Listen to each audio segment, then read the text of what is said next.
Hello दोस्तों, नमस्कार। तो हमारी आज की कहानी है संतान सप्तमी की कहानी। तो चलिए इस कहानी को हम शुरू करते हैं। एक समय की बात है, नहुस अयोध्यापुरी का प्रतापी राजा था। उसकी पत्नी का नाम चंद्रमुखी था। उसके राज्य में ही विष्णुदत्त नामक एक ब्राह्मण रहता था। उसकी पत्नी का नाम रूपवती था। रानी चंद्रमुखी तथा रूपवती में परस्पर घनिष्ठ प्रेम था। एक दिन वह दोनों सरयू में स्नान करने गईं। वहां अन्य स्त्रियां भी स्नान कर रही थीं। उन स्त्रियों ने पार्वती शिव की प्रतिमा बनाकर विधि पूर्वक उनका पूजन किया। तब रानी चंद्रमुखी तथा रूपवती ने उन स्त्रियों से पूजन का नाम तथा विधि पूछी। उन स्त्रियों में से एक ने बताया, हमने पार्वती सहित शिव की पूजा की है। भगवान शिव का डोरा बांधकर हमने संकल्प किया है कि जब तक जीवित रहेंगी तब तक यह व्रत करती रहेंगी। यह मुक्ता भरण व्रत सुख तथा संतान देने वाला है। उस व्रत की बात सुनकर उन दोनों सखियों ने भी जीवन भर इस व्रत को करने का संकल्प करके शिव जी के नाम का डोरा बांध लिया। किंतु घर पहुंचने पर वह संकल्प को भूल गई। फलतः मृत्यु के पश्चात रानी बानरी तथा ब्राह्मणी मुर्गी की योनि में पैदा हुई। कालांतर में दोनों पशु योनि छोड़कर पुनः मनुष्य योनि में आए।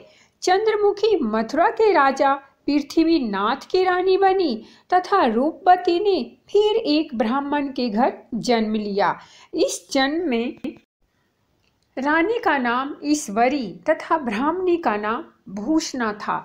भूषणा का विवाह राजपुरोहित अग्निमुखी के साथ हुआ। इस जन्म में भी उन दोनों में बड़ा प्रेम था। व्रत भूलने के कारण ही रानी इस जन्म में भी संतान सुख से वंचित रही।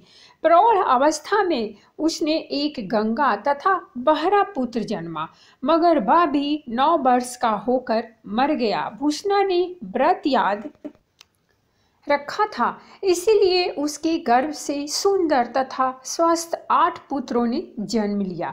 रानी ईश्वरी के पुत्र शोक की संवेदना के लिए एक दिन भूषणा उससे मिलने गई।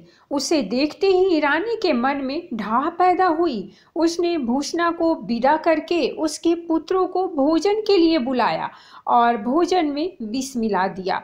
परंतु भूषणा के व्रत के प्रभाव से उनका बाल भी बांका न हुआ। इससे रानी को और भी अधिक क्रोध आया। उसने अपने नौकरों को आज्ञा दी कि भूषणा के पुत्रों को पूजा के बहाने यमुना के किनारे ले जाकर गहरे जल में ढकेल दिया जाए। किंतु भगवान शिव और माता पार्वती की कृपा से इस बार भी भूषणा के बालक व्रत के प्रभाव से बच गए। परिणाम स्वरूप रानी ने जल्लादों को बुलाकर आज्ञा दी कि ब्राह्मण बालकों को वध स्थल पर ले जाकर मार डालो। किंतु जल्लादों द्वारा बेहद प्रयास करने पर भी बालक ना मर सके। यह समाचार सुनकर रानी को आश्चर्य हुआ। उसने भूषणा को बुलाकर सारी बात बताई और फिर क्षमा याचना करके उससे पूछा कि किस कारण तुम्हारे बच्चे नहीं मर पाए। भूषणा बोली, क्या आपको पूर्व जन्म की बात स्मरण नहीं है?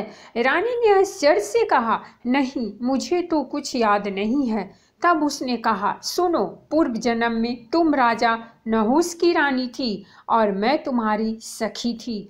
हम दोनों ने एक बार भगवान शिव का डोरा बांधकर संकल्प किया था कि जीवन भर संतान सप्तमी का व्रत किया करेंगे, किंतु दुर्भाग्य बस हम भूल गई और व्रत की अवहेलना होने के कारण विभिन्न योनियों में जन्म लेती हुई अब फिर मनुष्य जन्म को प्राप्त हुई है।